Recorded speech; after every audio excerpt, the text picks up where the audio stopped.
മനുഷ്യൻ ഒരു സാമൂഹിക ജീവിയാണ്. പരസ്പരം പങ്കുവെച്ചും ഒന്നിച്ചിരുന്നും സങ്കടങ്ങളിൽ തോളോട് തോൾ ചേർത്തും ജീവിക്കുമ്പോഴാണ് മനുഷ്യജീവിതം പൂർണ്ണമാകുന്നത്. പ്രത്യേകിച്ച് ശക്തമായ കുടുംബ ബന്ധങ്ങൾക്കും ഊഷ്മളമായ അയൽപക്ക സൗഹൃദങ്ങൾക്കും ആഴമേറിയ സാമൂഹിക ഘടനയ്ക്കും പേരുകേട്ട ഇന്ത്യയെപ്പോലെ ഒരു രാജ്യത്ത് മനുഷ്യൻ ഒരിക്കലും ഒറ്റപ്പെടില്ലെന്നാണ് പൊതുവെയുള്ള ധാരണ. എന്നാൽ ഈ പരമ്പരാഗത വിശ്വാസങ്ങളെയും സാമൂഹിക മേനിപറച്ചിലുകളെയും പൂർണ്ണമായും അപ്രസക്തമാക്കുന്ന അത്യന്തം ഞെട്ടിക്കുന്ന ഒരാഗോള പഠന റിപ്പോർട്ടാണ് ഇപ്പോൾ പുറത്തു വന്നിരിക്കുന്നത്.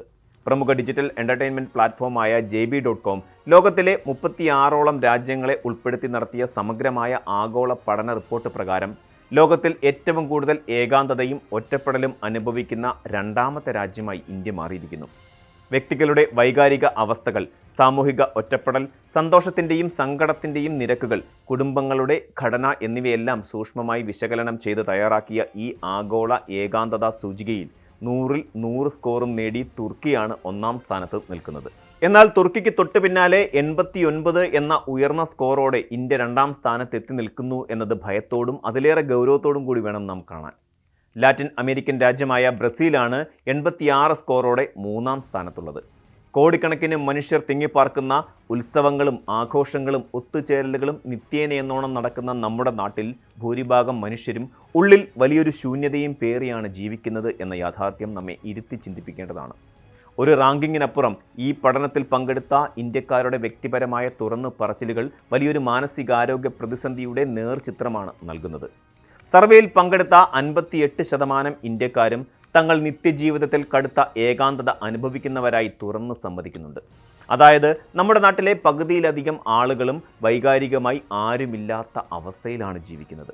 ഇതിനു പുറമെ 34% പേർ തങ്ങൾക്ക് കടുത്ത രീതിയിലുള്ള സാമൂഹിക ഒറ്റപ്പെടൽ തോന്നാറുണ്ടെന്നും വ്യക്തമാക്കുന്നുണ്ട്. ഏറ്റവും സങ്കടകരമായ വസ്തുത, സങ്കടം വിട്ടുമാറാത്ത അവസ്ഥ അഥവാ വിട്ടുമാറാത്ത വിഷാദഭാവം അനുഭവിക്കുന്നവരുടെ നിരക്കിൽ ഇന്ത്യ തന്നെയാണ് മുന്നിൽ. 37% ഇന്ത്യക്കാരാണ് തങ്ങളുടെ മനസ്സിനെ എപ്പോഴും സങ്കടം മൂടിയിരിക്കുന്നതായി രേഖപ്പെടുത്തിയത്. പട്ടികയിലെ ആദ്യത്തെ 5 രാജ്യങ്ങളെ അപേക്ഷിച്ച് നോക്കുമ്പോൾ ഈ നിരക്ക് ഇന്ത്യയിലാണ് ഏറ്റവും കൂടുതൽ. ഈ കണക്കുകൾ കാണിക്കുന്നത് ഇന്ത്യയിൽ ഏകാന്തത എന്നത് താൽക്കാലികമായ ഒരു മൂഡ് ഓഫ് അവസ്ഥയല്ല, മറിച്ച് അതൊരു വിട്ടുമാറാത്ത മാനസികാവസ്ഥയായി ജനങ്ങളിൽ പടരുകയാണ് എന്നാണ്. അതിവേഗം ഓടുന്ന ഒരു സമൂഹത്തിൽ ആർക്കും ആരെയും ശ്രദ്ധിക്കാൻ സമയമില്ലാത്ത തരത്തിൽ മനുഷ്യർ മാറിപ്പോകുന്നു എന്നതിൻ്റെ തെളിവാണ് ഈ വിലാപങ്ങൾ.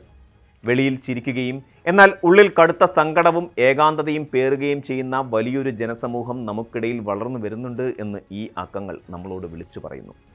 ഈ പഠനത്തിലെ ഏറ്റവും വിരോധാഭാസവും ചിന്തനീയവുമായ ഭാഗം ഇന്ത്യയിലെ കുടുംബ വ്യവസ്ഥയെയും ആളുകളുടെ ജീവിത സാഹചര്യങ്ങളെയും കുറിച്ചുള്ളതാണ്. പാശ്ചാത്യ രാജ്യങ്ങളിൽ മനുഷ്യർ ഏകാന്തത അനുഭവിക്കുന്നത് അവർ ഒറ്റയ്ക്ക് താമസിക്കുന്നത് കൊണ്ടാണ് എന്ന് വേണമെങ്കിൽ നമുക്ക് വാദിക്കാം. എന്നാൽ ഇന്ത്യയിൽ അവസ്ഥ തികച്ചും വ്യത്യസ്തമാണ്. ഇന്ത്യയിൽ വെറും 3.7% ആളുകൾ മാത്രമാണ് ഒറ്റയ്ക്ക് താമസിക്കുന്നത്. ബാക്കി 96%-ലധികം ആളുകളും കുടുംബത്തോടൊപ്പമാണ് ജീവിക്കുന്നത്. ഇന്ത്യയിലെ ശരാശരി ഒരു വീട്ടിൽ 4-ലധികം അംഗങ്ങളുണ്ട് താനും. ഇത്രയും വലിയ കുടുംബ സംവിധാനവും ആളുകളും ഉണ്ടായിട്ടും ജനങ്ങൾക്കിടയിൽ ഏകാന്തത കൂടുന്നു എന്നത് വ്യക്തമാക്കുന്നത് ഇവിടുത്തെ പ്രശ്നം ശാരീരികമായ ഒറ്റപ്പെടലല്ല, മറിച്ച് വൈകാരികമായ അകൽച്ചയാണ്. ഒരു വീട്ടിൽ ഒരുമിച്ചുണ്ണുകയും ഒരേ മേൽക്കൂരയ്ക്ക് കീഴിൽ കഴിയുകയും ചെയ്യുമ്പോഴും മനുഷ്യർ തമ്മിൽ ആശയവിനിമയം നടക്കുന്നില്ല എന്നതാണ് ഇതിൻ്റെ പ്രധാന കാരണം. പണ്ടുകാലങ്ങളിൽ വീടുകളിൽ വൈകുന്നേരങ്ങളിൽ എല്ലാവരും ഒത്തുകൂടി സംസാരിക്കുകയും വിശേഷങ്ങൾ പങ്കുവയ്ക്കുകയും ചെയ്യുമായിരുന്നു. ഇന്ന് ഒരേ സോഫയിൽ ഒപ്പമിരിക്കുമ്പോഴും ഓരോരുത്തരും അവരുടെ ഡിജിറ്റൽ ലോകങ്ങളിലാണ്. ഒരേ മുറിയിൽ ഇരിക്കുന്ന 4 പേർ പരസ്പരം സംസാരിക്കുന്നതിന് പകരം ലോകത്തിൻ്റെ 4 കോണുകളിലുള്ള അപരിചിതരുമായി ചാറ്റ് ചെയ്യുകയോ അല്ലെങ്കിൽ സ്ക്രീനിലേക്ക് നോക്കി ഇരിക്കുകയോ ചെയ്യുന്നു. ഈ ശാരീരിക സാമീപ്യവും വൈകാരികമായ അകൽച്ചയും മനുഷ്യരിലുണ്ടാക്കുന്ന ഏകാന്തത അവർ പൂർണ്ണമായും ഒറ്റയ്ക്ക് ജീവിക്കുമ്പോൾ ഉണ്ടാക്കുന്ന ഏകാന്തതയേക്കാൾ മാരകമാണ്. എത്ര വലിയ ജനക്കൂട്ടത്തിന് നടുവിൽ നിന്നാലും തന്നെ മനസ്സിലാക്കാൻ ആരുമില്ലെന്ന തോന്നൽ വ്യക്തികളെ മാനസികമായി തകർക്കുന്നു. ഈ ആഗോള പഠന റിപ്പോർട്ടിനെക്കുറിച്ച് സംസാരിച്ച മാനസികാരോഗ്യ വിദഗ്ധർ ചൂണ്ടിക്കാണിക്കുന്ന ഒരു പ്രധാന ഘടകം ഡിജിറ്റൽ വിനോദ ഉപാധികളുടെ അമിതമായ കടന്നുകയറ്റമാണ്.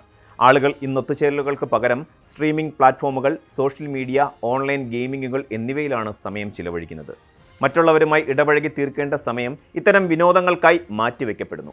ഇതിനെ വിദഗ്ധർ വിശേഷിപ്പിക്കുന്നത് നിഷ്ക്രിയ ഉപഭോഗം അഥവാ പാസീവ് കൺസംഷൻ എന്നാണ്. ഇത്തരം ഡിജിറ്റൽ ഉള്ളടക്കങ്ങൾ താൽക്കാലികമായി നമ്മുടെ ശ്രദ്ധ തിരിക്കുകയും ഏകാന്തതയെ ഒരു പരിധിവരെ മരവിപ്പിച്ച് നിർത്തുകയും ചെയ്യുമെങ്കിലും അതൊരിക്കലും ഏകാന്തതയ്ക്കുള്ള ഒരു ശാശ്വത പരിഹാരമല്ല. മനുഷ്യൻ കൂടുതൽ കാര്യങ്ങൾ കാണുകയും എന്നാൽ കുറച്ചു മാത്രം സംസാരിക്കുകയും ചെയ്യുന്ന ഒരവസ്ഥയിലേക്ക് മാറിയിരിക്കുന്നു. വിനോദ മേഖലകളിലുള്ള ജനങ്ങളുടെ പങ്കാളിത്തം കൂടുമ്പോഴും പരസ്പരമുള്ള സാമൂഹിക വിശ്വാസം കുറഞ്ഞു വരുന്ന രാജ്യങ്ങളാണ് ഈ പട്ടികയിൽ മുന്നിൽ നിൽക്കുന്നത്. ഇൻസ്റ്റാഗ്രാമിലും ഫേസ്ബുക്കിലും നൂറുകണക്കിന് ഫ്രണ്ട്സ് ഉള്ള ഒരാൾക്ക് രാത്രിയിൽ ഒരു സങ്കടം വന്നാൽ വിളിച്ചു പറയാൻ ലോക്കലായി ഒരു സുഹൃത്ത് പോലും ഇല്ലാത്ത അവസ്ഥയാണ് ഇന്ന് നിലവിലുള്ളത്. വിർച്വൽ ലോകത്തെ ലൈക്കുകളും കമൻറ്റുകളും താൽക്കാലികമായ സന്തോഷം നൽകുമെങ്കിലും മനുഷ്യൻ്റെ അടിസ്ഥാനപരമായ വൈകാരികമായ ആവശ്യങ്ങളെ തൃപ്തിപ്പെടുത്താൻ അവയ്ക്ക് സാധിക്കില്ല. സ്ക്രീനിലെ തിളക്കം മാറുമ്പോൾ ഉള്ളിലെ ഇരുട്ടും ഏകാന്തതയും കൂടുതൽ ശക്തമായി തിരിച്ചു വരും. ഈ പഠനത്തിൽ ഒന്നാം സ്ഥാനത്ത് നിൽക്കുന്ന തുർക്കിയിൽ 61% ആളുകൾ ഏകാന്തത അനുഭവിക്കുന്നതായും 45% പേർ ഒറ്റപ്പെടൽ അനുഭവിക്കുന്നതായും രേഖപ്പെടുത്തിയിട്ടുണ്ട്. അവിടെ 5-ൽ 1 വീട് ഒറ്റയ്ക്ക് താമസിക്കുന്നവരുടേതാണ്. എങ്കിലും അവിടുത്തെയും പ്രധാന വില്ലൻ വൈകാരികമായ അകൽച്ച തന്നെയാണ്. മൂന്നാം സ്ഥാനത്തുള്ള ബ്രസീലിൻ്റെ അവസ്ഥ മറ്റൊരു തലത്തിലാണ്. അവിടെ 53% ആളുകൾ ഏകാന്തത അനുഭവിക്കുന്നുണ്ടെങ്കിലും ജീവിത സംതൃപ്തിയുടെ കാര്യത്തിൽ അവർ മുന്നിലാണ്. അതായത് ഏകാന്തതയും സന്തോഷവും ഒരേ സമയം നിലനിൽക്കാമെന്ന വിചിത്രമായ അവസ്ഥയാണ് ബ്രസീലിലുള്ളത്. 4-ാം സ്ഥാനത്തുള്ള ദക്ഷിണാഫ്രിക്കയിൽ 65% ആളുകൾ ഏകാന്തത അനുഭവിക്കുന്നുണ്ടെങ്കിലും വെറും 18% പേർക്ക് മാത്രമാണ് സാമൂഹികമായ ഒറ്റപ്പെടൽ തോന്നുന്നത്. ഇത് കാണിക്കുന്നത് സാമൂഹികമായി ബന്ധപ്പെട്ടിരിക്കുമ്പോഴും മനുഷ്യർക്കുള്ളിൽ ഏകാന്തത തോന്നാമെന്ന് തന്നെയാണ്. 5-ാം സ്ഥാനത്തുള്ള ദക്ഷിണ കൊറിയയിലാകട്ടെ 36%-ലധികം വീടുകളും ഒറ്റയ്ക്ക് താമസിക്കുന്നവരുടേതാണ്. അവിടുത്തെ ജീവിതശൈലിയും കടുത്ത തൊഴിൽ സമ്മർദ്ദവും ആളുകളെ പരസ്പരം അകറ്റുന്നു. എന്നാൽ ഈ പട്ടികയിൽ ഏറ്റവും കുറവ് ഏകാന്തത രേഖപ്പെടുത്തിയ രാജ്യങ്ങൾ ഉസ്ബെക്കിസ്ഥാനും നെതർലൻഡ്സുമാണ്. ശക്തമായ സാമൂഹിക പിന്തുണയും ഉയർന്ന സന്തോഷ സൂചികയും ഉള്ളതുകൊണ്ടാണ് ഈ രാജ്യങ്ങളിൽ മനുഷ്യർ കൂടുതൽ സംതൃപ്തരായി ജീവിക്കുന്നത്.